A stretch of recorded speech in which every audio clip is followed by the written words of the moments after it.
and it would be probably one of my downturns or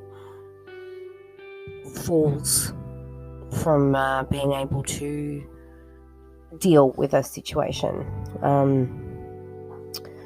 But in fact, this probably gave me, for the first time in my life, I probably had enough gumption and backing in within myself that I wanted to try and say something and be heard. So 310 emails were sent out to members of Parliament within Victoria.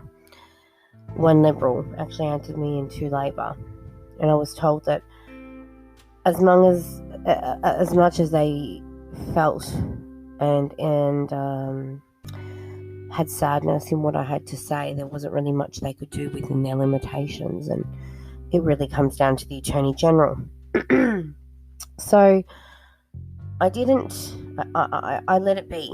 At 8:10 on Friday night, a letter was emailed to me personally by the Attorney General, and that is the Honourable Jill Hennessy, who is the Senior Minister of the Victorian Government. And she basically turned around and said to me that she recognised and she was applauding me on being an advocate on this issue. To say that it wasn't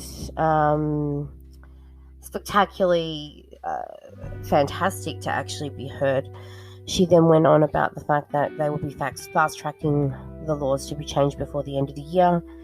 They still will suppress victims who do not want to be named in the media in the event that there is a court case in place, which I totally agree with, because some people can't cope with their name being put out there, and it is their story to tell, and in time that might change, but they should always be given that right to say their piece.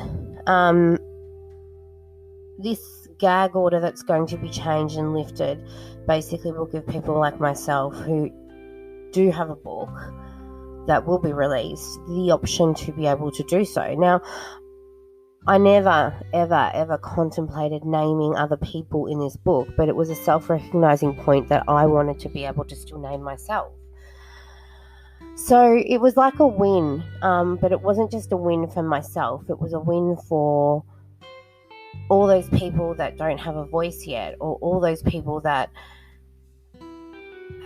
look, it literally takes years to comprehend what happened, and you have to personally go through so many emotions, feelings, situations, and it does take a toll on your mental health. I'm not going to pretend that it's all roses and gardens and, life's just fantastic because you go, yeah, this happened to me and it wasn't my fault, because you don't ever detach from that guilt or that stigma or that feeling until you work through a whole range of processes. But it was a really, really, really empowering moment for myself that actually I was a voice that could stand up and yell and scream, and somebody actually listened to me, and someone actually said to me, no, you're doing the right thing.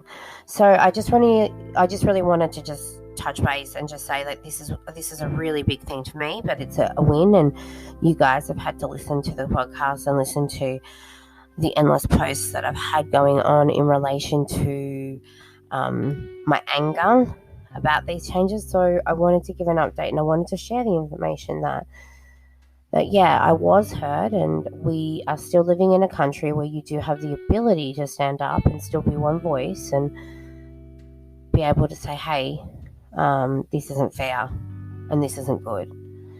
And I hope that by having these laws changed, that young girl that went to a party and drank too much and something happened to her, she's not going to feel that she doesn't have a voice and that she can't say this happened to me, or I'm scared, or I'm not coping, or I need help. And I feel very proud of myself that for the first time in my life I didn't care what people thought.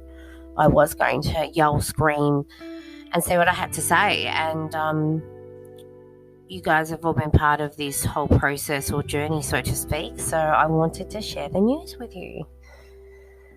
That was really all I wanted to touch base on for today. And I will be doing another another podcast in later on in the day, just on another topic. But if anyone's got any feedback or they have anything they want to say, please feel free to get in contact. Thank you.